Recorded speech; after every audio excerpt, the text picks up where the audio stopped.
Hello, my name is Germana Rovinelli. I am the president and the founder of Able Body Consulting and Personal Training in Nanaimo, BC.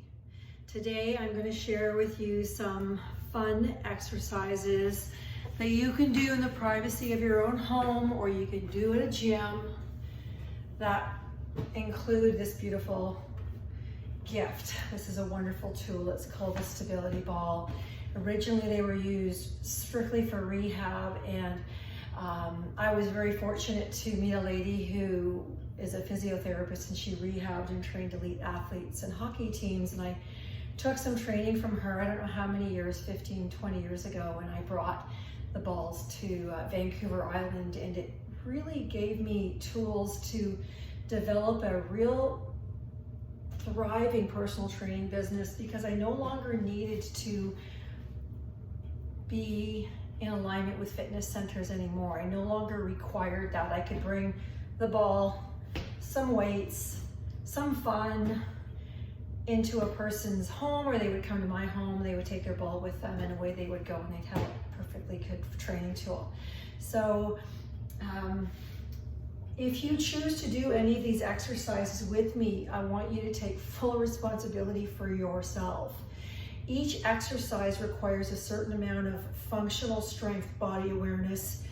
It's a lot of fun. If you have limitations, and we all do, it's super important that you honor that, and that you do this at your own risk. If I do something that's a little bit out there, watch it and work into it.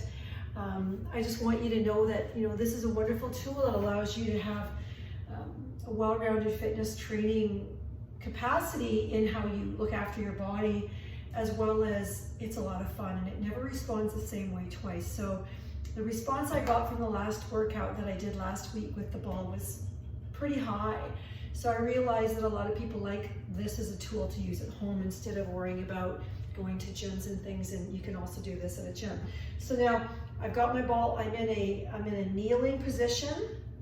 I'm gonna take my forearm, and I'm actually gonna lean into the ball like this. So now if I roll that ball around, these muscles are gonna fire super, super hard. But to add another tool, so now this is firing, this whole side of my body is like going, help me, everything has to fire. I'm gonna take that leg straight, and I'm gonna lift up. 1, yeah, it gets good. 2, I'm leaning into the ball with all my body weight. 3, my shoulders stacked. 4, 5, 6, 7, leaning in. 8, 9, 10. So now I'm going to tuck it in. I'm just going to change sides. So this is a lot of functional core and leg work, nervous system training galore, brain, nervous system, and that's what keeps us resilient. So lift, hold. There's a part of me that's very childlike, and this always appealed to me because I was like, it's not the same workout ever. And I was very, very pleased with how I adapted to the ball. It's like so much fun. So I hope that you find something today that you can play with and have some fun with.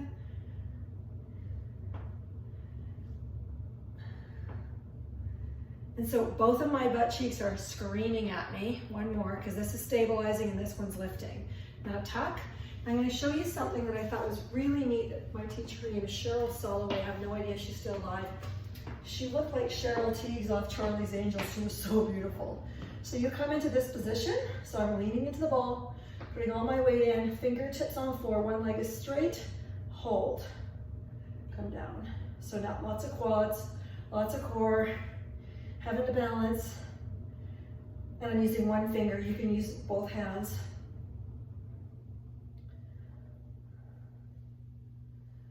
This leg is stabilizing me. If you have knee issues, this is medicine. One more. So I don't use fitness for the glamour of it. I mean, you get a happier body to lift. And yes, there's visual changes that happen, but I do it because it allows a person to feel some joy, some sense of accomplishment perhaps, and some ownership over their body. There's so many parts of our lives that we really don't feel like we have a say in, and nobody can make this decision for you or take it away from you but you. And so when you do this for yourself, usually you feel better, you sleep better, you get more done. It's kind of cool. Lots of benefits. So we're gonna go one more, and then I'm gonna show an exercise that most of you have seen, I'm sure. So I'm gonna take my ball, I'm gonna sit on the edge, I'm gonna lay back, back, back. Now I'm gonna walk back, I'm still in a crunch. If I take my head back, my muscles will be firing pretty hard. So if you've ever done the backstroke, you touch backwards one, looking slightly towards your knees, touch. As if you're backstroke, super good for your core. Leaning back without collapsing. My abdominals are on.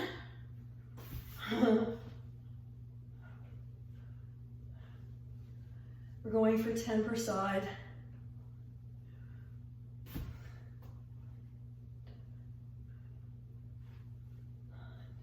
Now, if there's anything left inside of that body of yours, then you take your hands and you cross. You spin your pubic bone to your chin, do a partial crunch. Go down. Partial crunch. So I'm grounding with my feet. When I have a brand new client, I'll usually have their toes up against the wall so they feel like they're in control and there's no slipping. And I'm going to show you one of my very favorites. And the thing with it is it's very much like being a child. And so exercise can be fun. It doesn't have to be a punishment or some sort of a duty that must be done. It can be fun. And if it's fun, then not only do you enjoy it while you do it, but you feel good afterwards and you look forward to doing it again. One more here. Okay, now I'm tapped out. My stomach's like, please stop anytime. So now what I'm gonna do, and this is the one that I would caution people.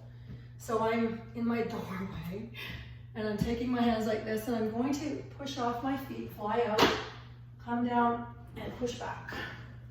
So this is a flying plyometric push-up. So I'm airborne, controlling my weight, letting my body come down, pushing really hard backwards. And I'll tell you what, kids love this and so do adults. But you have to be able to control the descent and let your body spring into it and then spring back. If you can do that, you're pretty good. And if you're not comfortable, then you wouldn't do this. You might just go, well, that looks kind of like a seal show to me. Push, fly, push back. And I'm pushing with my feet. Power, power. Now, that's kind of fun. Here's a nice stretch. Thumbs are up. Bum comes down. Arms are straight. My head comes through and I just rest here. And this is really good for the shoulders and the chest. Most of us are incredibly tight in our upper body due to our lifestyle. Okay, now here's a really nice stretch. Now, I just want you to notice that how I'm doing it is I'm bringing the ball into my thigh. My outside leg is up. I lay over the ball, I let my head go, and I take my top arm and I grab the wrist and I pull it out. Almost out of the socket. If I want to go deeper, I float higher and I go further. But again, that has to be where there's enough balance and coordination that you can, control that and not be worried about what's going to happen.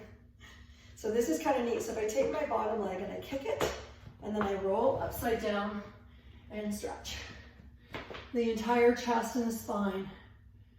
And again, this is where we're so tight. Your hands ideally are well behind your head. You can rock back and forth. And for many people that just calms them right down. It brings back a memory of being rocked as a child, which is soothing and nourishing to our nervous system. And I believe that, that allows us to have some peace in our own life and to feel a sense of contentment. So for me, I'm going to come out, I'm going to go the other side, I'm going to tuck in, I'm going to roll out. For me, in the beginning when I started doing fitness for myself, I actually had an eating disorder and I didn't know it, but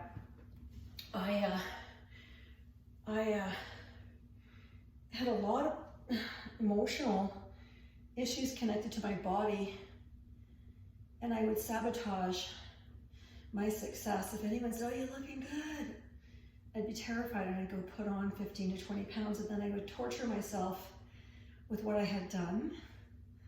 And then I would work really hard to get that weight off, and then I would repeat. And what it was is I didn't know how to feel safe in my body if I looked attractive. And I worked through that. And fitness then just became a place that I got to play as an adult woman, but I allowed that part of me that hadn't felt safe as a little girl to feel really safe and play. So I'm going to do that movement again. I'm taking my bottom leg, I bring it forward, and then I pivot backwards. And if you laid like this for 2 or 3 minutes, you probably, depending if you're comfortable, if you're not, then please don't, you probably just feel a sense of energy in your body, a sense of calm in your body. Everyone's a little bit different. And this is the reverse of sitting at our phone. So in many ways, this is like a therapeutic exercise that can be quite enjoyable. And I'm rocking back and forth. So now I'm going to come out of this. I'm going to do a quick recap. So the first exercise I did, I brought my elbow in, and this can just be the exercise by itself. You can add to it by kicking that leg out. You would do both sides, 8 to 10 reps. Then, this is a bridge, but the hips are down, and I'm pushing into the ball. Like, remember for that Indian leg wrestling thing? I'm gonna bring it back a little bit. You push in the ball like that with that kind of intensity, and then one leg is straight, and you lift and lower. 10 on each side. Yeah? And then we do the flying push-up. Pushing back. And again, this is a lot of fun. You do this around younger people, they're like, give it to me. So again, no giant equipment required. And then the stretch. Here, thumbs are up if possible, arms are straight. And the stretch, again, for many of us, super tight, super tight. You actually pull the arm out, and then you flick that foot, and then you spin. Some of it will take a little bit of time to get comfortable. So I hope that I may inspire you to look at fitness as a privilege and a place of play. And the benefits, like looking better and all of that, those are just extras. I mean, yes, they come, and yes, that's what our society really fixates on, but what I've seen is that people that even look stunning are not happy. Happiness comes from our relationship with ourself, how we speak to and treat ourselves, how we consider ourselves in our life. And if you came from a background where your parents didn't consider your needs, it would be very, very difficult for you to ever consider your own needs, because that would seem foreign. And yet what I'm here to encourage people to do is, put a note somewhere in your house, consider yourself now, and just be curious what you actually would like. I like to feel good. I'm willing to invest in that because that's something that money can't buy. It's an investment in me, and then I can be more available for other people and be a contributing person in our society that makes this world a little bit of a better place. If you liked what you saw, awesome. Please subscribe, please share. And otherwise, I wish you a wonderful day, and thank you so much for your time.